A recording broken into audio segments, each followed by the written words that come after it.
My name is Tracy Chasimire.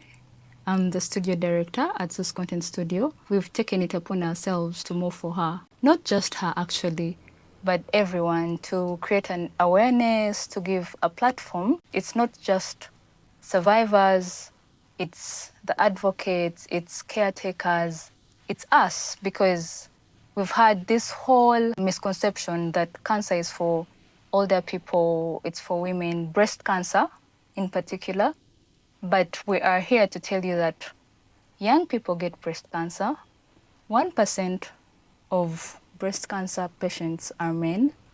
And it's not just older women, but even the younger women as well. So as we get into details, stay informed, take on the initiative, and remember, it's not just for October. It's 12 months a year, because the fight is on, and it starts with you, it starts with me, to everyone.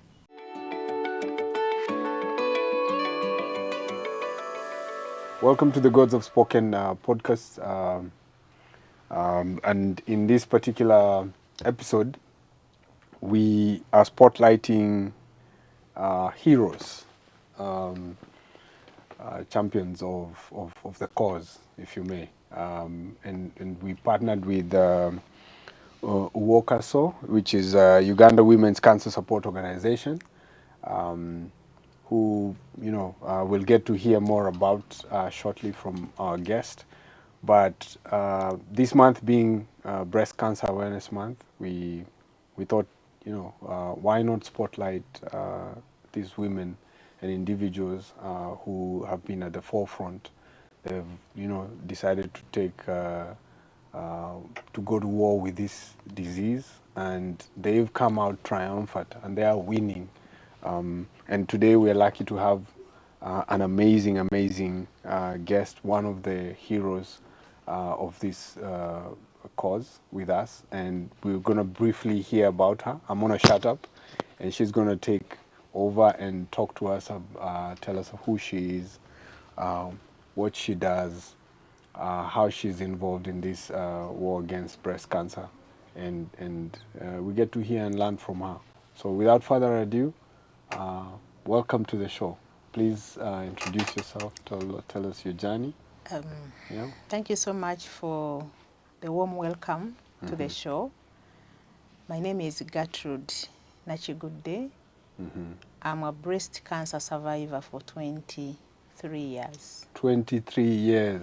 Yes. Wow, that's amazing. I've survived cancer for that time, but I was diagnosed with this one breast cancer.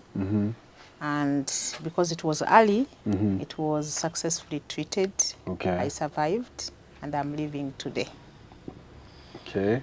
But the journey started with feeling a small lump, a small swelling. That's 23 years ago. 23 years ago, I had a small swelling in my right breast. Just like as I was lying on my bed after shower, and my hand accidentally touched my breast, and I had something as hard as a stone. Wow. So I was surprised. Of course, at that time, I was 28 years. I wasn't bothered. And nobody was talking about breast cancer. So I had a friend who I was sharing a house with, and I mentioned to her. She was like, why you bother about it? Is it painful? I said, it's not.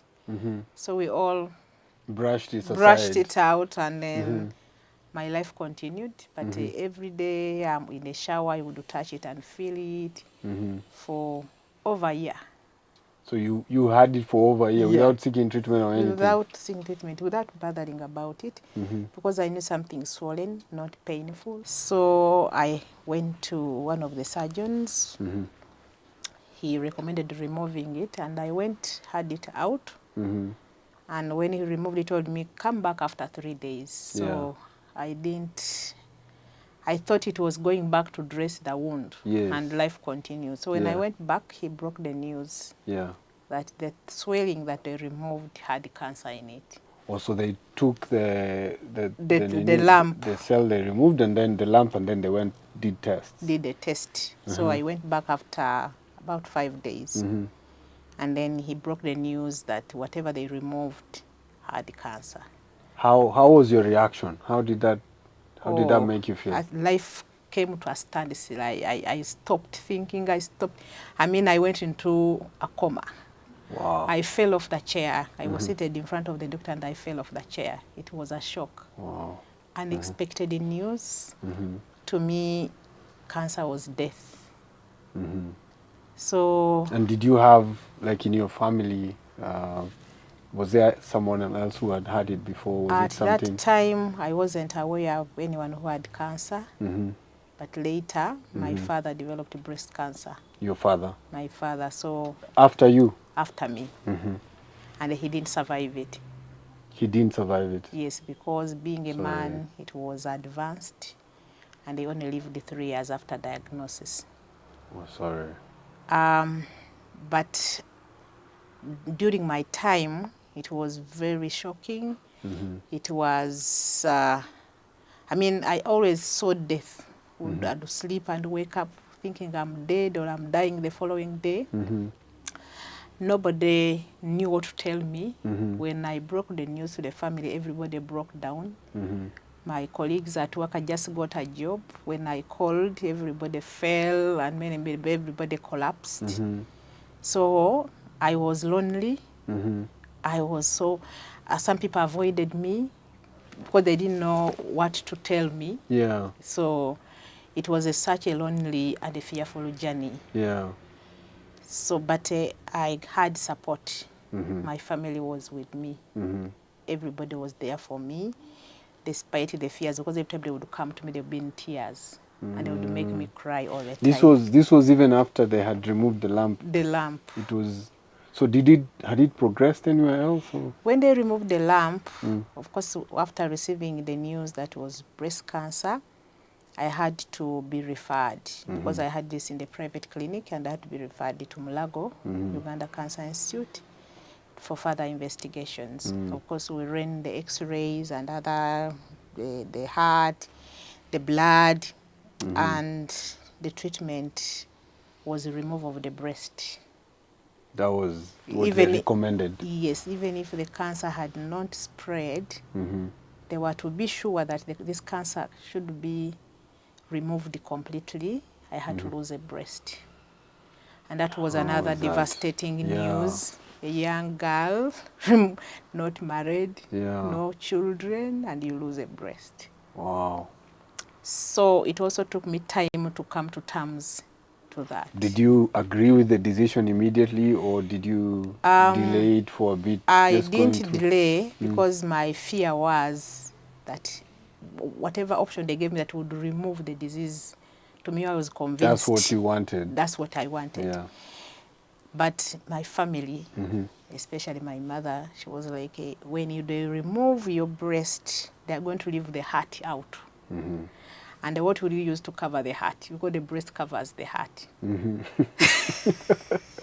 a nice way to think about it. Yes, and actually that thinking is still up to today.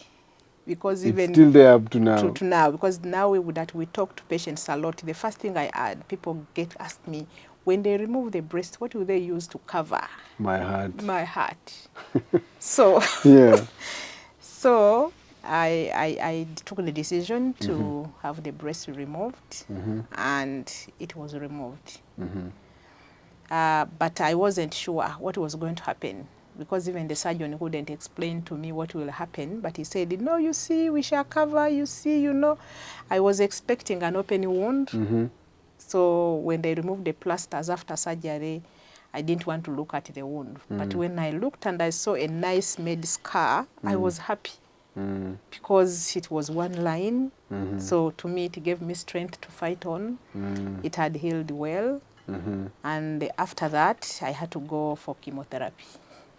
These drugs that go through the veins and then to kill the cells intravenously. Because that is also another challenging journey. You get treatment every 3 weeks. It weakens the body. You lose hair. You lose your skin, complexion. you're weak, that extreme fatigue. Even if you wake up in the morning, you feel so extremely tired. You can't even do anything. But also I went through that. How long did that take? How long The was that treatment period? The period, the treatment, I took 6 cycles and every 3 weeks. It was about 45 months. Wow, it's long. And all that time I wasn't working because with the chemotherapy you cannot stand the pressures in office. But my employers were so good, so they allowed me to go to office when I felt like going to office. So they didn't lay you off? They You're didn't still lay getting a me salary. off. I still continued getting my salary. And my supervisor told me, if you stay in bed, you'll be more sick. At least come to office and sit on a computer. When you feel tired, you go home. And that helped me.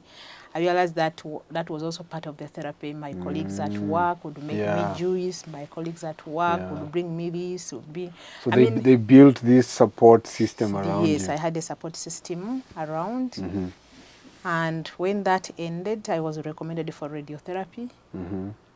So at that particular time, the machine was out of service for some time, and we had no option. So they recommended either going to South Africa. I didn't have the money to go there, but they put me on another treatment, which is called the hormonotherapy, which is taken for 5 years. For 5 years? Yes. So the radiotherapy would have been a one-off thing you do once? The radiotherapy is normally, there are 25 sessions, and every day you get 1 session. Every day? Every day for 25 days. It's that aggressive. And does it have like side effects? Is there? Yes, because in our local language, the translation of the radiotherapy is kukalirira. In my local language, like roasting. But they use strong rays, X-rays, to destroy the cancer cells that may have remained where the surgery was. So it weakens. If it catches the hair, it will go. But it has less side effects than the chemotherapy. But it also has some side effects. So just to understand, so can you choose either? Or do you have to do chemo first and then no, you don't choose. Normally the experts sit. They recommend? They recommend, but also review your type of cancer. Because even if it's breast cancer, they know whether it's aggressive or slow growing. Also, when they did the surgery, there were cells that remained. If chemotherapy will work, so they assess the patient, and the treatment is individualized. Some people start with chemotherapy, others start with this, depending on the profile of the disease. Some breast cancer is very aggressive, so they have to do an aggressive treatment. They do a sandwich. They may do 3 cycles of chemotherapy, do radiation in the middle, then do then do surgery. So it's handled case by case. It's case by case. Once they've looked at is when they recommend. And normally the experts sit, and because that time I was treated, we didn't have any tumor board. We relied on 1 or 2 people who were at that particular time to take a decision. But currently, there is a team, a surgeon, an oncologist, a person in charge of radiation. They all sit and assess the patients. We call it a tumor board. They sit and they review your file, and so it's not just a few people deciding. It's they actually compare notes. They compare notes, and then they agree based on the diseases like this. And so what should we start with? Then they discuss and agree the course. So you would say the cancer care in Uganda has improved? Greatly. It has really improved, because that time I was treated, there was 1 oncologist who was about to retire, and others were in training. And right now, right now we have about 20 oncologists for the entire country.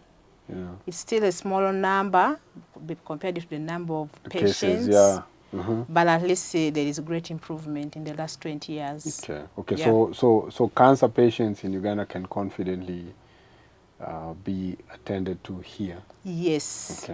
because we have all the disciplines, we have all what it takes to treat a cancer patient in terms of the human resource. There are very few, so you find people will be in lines for a long time, but when they have an opportunity to be attended to, they will have the require good care. the good care they Okay. require.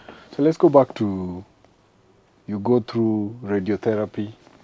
I didn't go do radiotherapy because the machine was out of service, but still my surgery was good, so there was no traces of the disease after surgery. Okay. But I went for hormonotherapy, and I did hormonotherapy for 3 years. So during that particular time, I became pregnant, so I couldn't continue into care. So care was discontinued, then I had to deliver, but then I kept under monitoring. Yeah. So, and I also took good care of myself, attend my reviews, do my regular checkups, and I wasn't put back on any treatment because there were no traces of the disease. So that's how I've lived. And how often do you check? Do you go back and just check to make sure that they're In not... the first 5 years, it was supposed to be in every 6 months. Then after that, 1 year. After 2 years, then after 10 years, so now And all along you've been checking your clear? I've been checking and clear. So now I've lived 23 years. Wow, that's amazing, and congratulations. And you are an amazing, amazing human being to beat this disease. Yes. So we celebrate you. I needed to ask you a question around, and I don't know if this is information that you got or you're familiar with and stuff, but the biggest question, and I was talking to some guys and they were asking this question, is there a correlation between what we put in our bodies, what we eat, and cancer?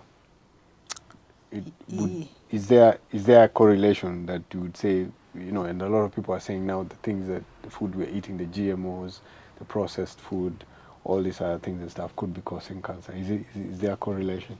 Yes, there is a great correlation between what we put into our bodies and how the body behaves. Because cancer comes as our body cells growing uncontrollable. They go out of control.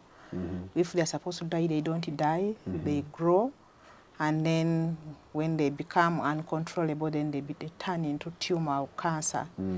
And that uncontrolled growth normally comes either with what we consume intentionally or accidentally. Intentionally, there are things we eat.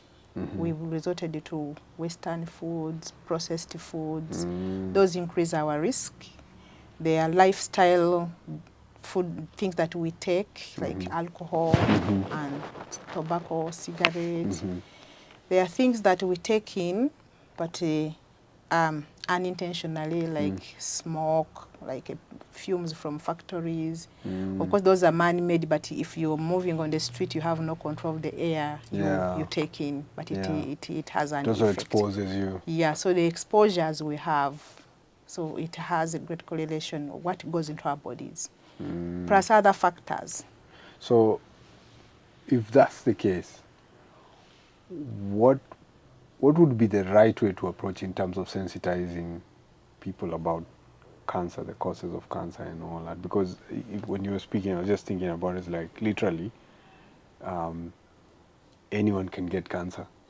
Yes. Based on, obviously the things you've mentioned and all that, we're all exposed to that, but also there's hereditary, like if it's in your family and all that, there's obviously that. Yeah. But then when you talk about all these other things and stuff, that's what that's the world we're living in and stuff. Yes, so true. do you think there's enough information out there, first of all, to just sensitize people about cancer? Yeah, information is there, but there is a lot of also misinformation. So information has not really gone out. It's not well packaged to meet the intended audience. Yeah. So we still have a big job to do, have this information broken down into people how they can understand it. Because some people say if you take sugar, it's causing cancer. Yeah. Yes, it may put you at a risk, but we need to package it well so that people understand Yeah.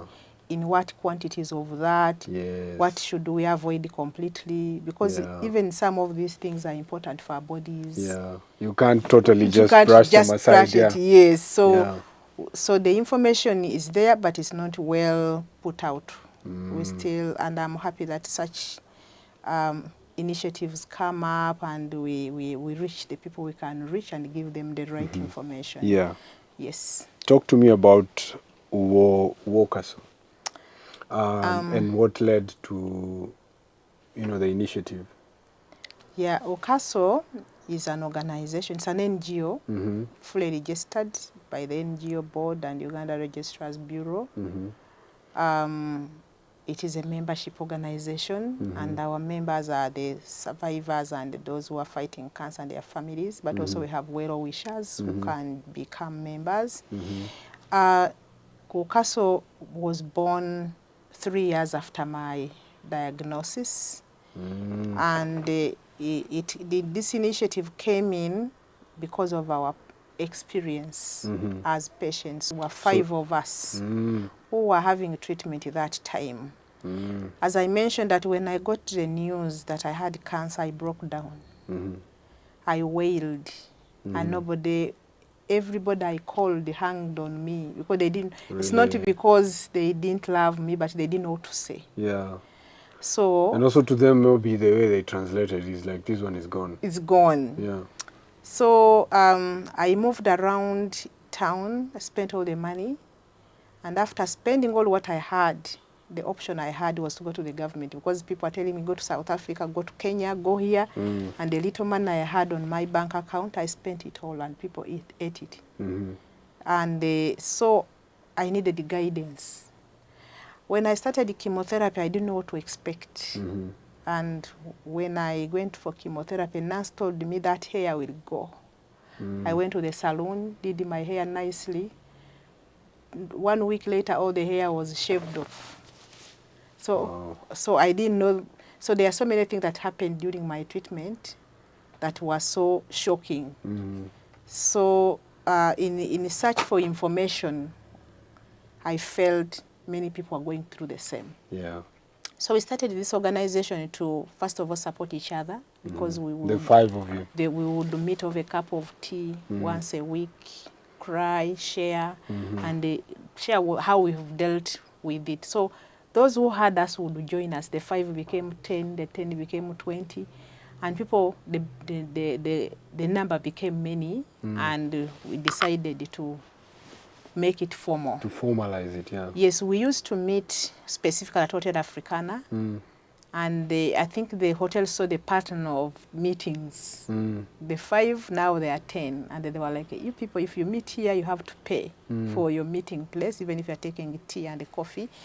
So we realized we need the chairman's bag, so we would collect money amongst ourselves and pay. But then we said, why don't make it a formal organization and support each other? So we started, it operated as an informal organization for 2 years. Then later, we formalized it, registered, so that we can reach out to all those who needed us. Because from that time, we got a lot of referrals. We put our numbers at all the hospital, people would call us.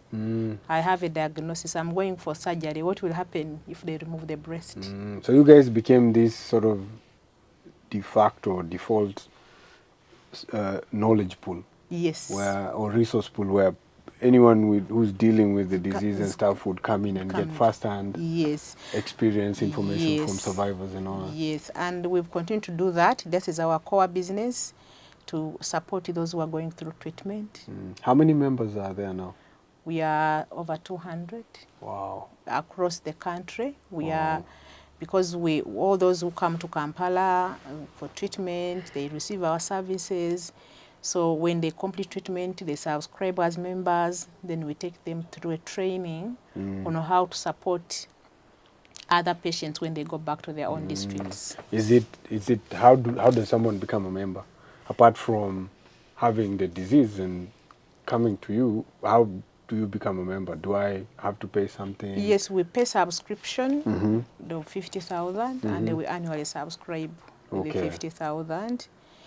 Yes. And that gives you access to the entire membership and the information that you Yes. have and everything, yeah? But membership is optional. Mm-hmm. Those who feel want to become members pay and become members, but we don't deny services to whoever comes.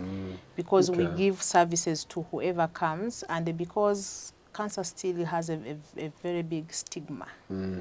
There Yeah, are there's a people lot who of don't stigma. want to associate with some organizations, even if they want to receive your services. Yeah. So people don't come for counseling. Some people don't want to come late in the evening so that Yeah. people don't see them coming. Some we meet them at home and we support Yeah. them. I didn't know cancer has Yes. there's that kind of stigma. Yeah, it has quite a lot of stigma. So a lot of people don't want to share that they've had cancer, and that's why during this month, out of the 200 members we have, not even half can go on TV and say that speak. and share that I've had cancer. Yeah. Wow. We need to change that. Yeah, true. We We need to change need that. to. I think the more we speak about this, the more we amplify these stories. Yes. And I, you know, so the way I look at it is the same effort that was put behind diseases like HIV, Yes. sensitization, government got behind it, the private sectors and public sectors also got behind it. Yes. And it's become, you know, the education around the disease has been pushed by everyone to the point where now it's, you know, like the knowledge is there. People Yes. know how to avoid, how to prevent, how to, you know, do practice self-sex and things like that. I think it's the same thing, the same approach. We just need to take it now to cancer. Yes. Because if you look at the numbers, cancer is up there also in terms of the number of people who are actually, Yes. you know, dying from it. Yeah, that's why we are bringing in other initiatives like sports. Yeah, so and we make it a bit fun so that cancer is not always about death. Yes. Yes, and I think that's the biggest stigma yeah, associated with it's it. the 'Cause biggest moment you stigma. hear is, Yeah, because people think when you have a diagnosis you can't make it. yeah. Okay. And yeah. Okay, that's amazing. What's the organization's plan for the future? What are some of the objectives, agendas, goals that you guys have set? Yes. And how can the rest of Uganda, the government, public sector, private sector come in and sort of support? Yeah, we want to build an organization that is self-sustaining and is ready to support the patients and their families. And in the initiative that we are doing, we are making a fundraiser to build a home of hope, a rehabilitation center. Yes. And part of the proceeds that we shall have from this fundraiser, the dance workout, is set aside to that project. Okay. We have managed to secure a piece of land in Mende in Wakiso district. And in that place we want to put a center where we can do counseling comfortably, but also we can do some skilling programs for caregivers, and the survivors and patients. To me, I didn't lose a job when I was sick, but we have a lot of members who have lost employment. Some employers feel when you get cancer, you are a gone case. So you become a liability. They may say we may not be able to handle the bills. So if you are 40s or 50s, they want to advise you to retire early so that they don't want to take on responsibility for these cares. And many people, after treatment, they're energetic. They can work. They can still go back and work. They can go sit back and work. So in the meantime, people are not working. We have started on this to skill them. Let them learn a skill. They can do something even if they're very sick and seated in their own homes. They can still get something. And because treatment takes so many years, so people stay a long time in hospitals, we've been trying to skill family members and patients when they're at Uganda Cancer Institute, so that when they are waiting either to have the results or they are on radiotherapy for 5 weeks, somebody is able to do a mat and finish it. Yeah. And then we have put up a charity shop at our office, so Yeah. people can buy, and then we can give this person money when she's going back Yeah. to her village. Yeah. She has transport. Yeah. Because as an organization, we get requests every day from patients. I cannot afford an extra of 10,000. I'm being discharged. I need Yeah. 50,000 to go Yeah. back home. So what I'm getting is also the other flip side of this disease is just it strips you of dignity. Yeah. If you're not able to be productive in society, you know, if you're not able to provide for your family members or even for yourself and stuff, your dignity is Yes. under attack. Yes, under attack. So I think that's a very important point and stuff. And it leads me to the other question: is like, what would you tell Ugandans in general, or maybe specifically, because this is breast cancer month, you know, a lot of men think they're not affected, and maybe the percentages are low. Yeah. But what would you tell the men out here in terms of them going for screening, number one, and then number two, providing support to women or their partners and all that, or people, women around their lives who are going through this disease? For the men out there, the men have also carry risk of breast cancer, about 2 to 4%. So the men have breasts. So I encourage the men to screen. I think breast self-examination, because most of the people have had breast cancer discovered it themselves, whether they are men or they are women. Yeah, yeah. Or the people I've talked to, they felt something. Yeah. Myself, I felt something, but I didn't believe it would be Yeah. dangerous. So even the men, you don't have a big mass in the breast, but at least when you palpate, when you touch it, and you feel something abnormal, you can take a small nipple, if there is water or there is blood. Even in the armpit, normally when breast cancer is coming, brings some lymph nodes. Lymph nodes, So somebody yeah. feels a lymph node, or if a swelling on the collarbone. So also to intentionally do breast self-examination. When I go to supporting the women, our theme for this year is Move for Her. So we are encouraging the men in lives of those women who are battling breast cancer to support them. As an organization, we have seen quite a number of women abandoned because the men feel they're no longer women again. When they don't have breasts, they will not perform their responsibilities as women and wives. Yeah. So they tend to neglect them and Yeah. don't support them. And treatment takes quite some time. As I mentioned, for the 5 years, Yeah. you are on treatment. Yeah. So it is important that you also seek counseling. At our organization, we counsel the men, because at times they abandon the women because they don't know what to do.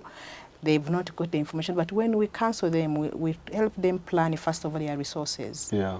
You plan accordingly that this person will be on treatment for not less than 1 year. So that when you are financially broke, you don't just run away. Yeah. We help them plan and we prepare them for that very long journey. So we do the counseling for the men, but also we do counseling for the rest of the families. And we have a lot of women who have the children now being taken care of their mothers as caretakers. Yeah. They get, these children get mental breakdown. They miss. They're so traumatized. They are traumatized. So we always encourage the families to support these people, not to leave the children to do the caretaking. And also to alternate caretaking. Yeah. Because if this young girl or young boy taking care of the mother for over a year, Takes a toll on them. Yeah. It takes a toll on them, especially on their mental well-being. Yeah. So we've seen a lot of young kids who are taking care of the patients becoming addicts, because that's the way to deal with the They have to challenge. find a release, yeah. So when we are counseling the families, we've found all of this, and also it has come to us as survivors. Yeah. We've also got some survivors getting mental breakdown, because you enter into a family and you hear the child is an addict, the mother is very sick, the father abandoned them. Yeah. So those issues. So This October, we are encouraging people to move for her. That is our theme. Yeah. Move for her. Support her. Be there for her so that she can also fight. I was able to fight because everybody was there for me. Was behind you, yeah. My employer was there for me, and my employer paid all the bills. Wow. And my family Wow, was that's there, fantastic, yeah. supported me, brought me food, washed for me, did everything for me. Yeah. And the psychosocial bit is 50% the care the patient needs.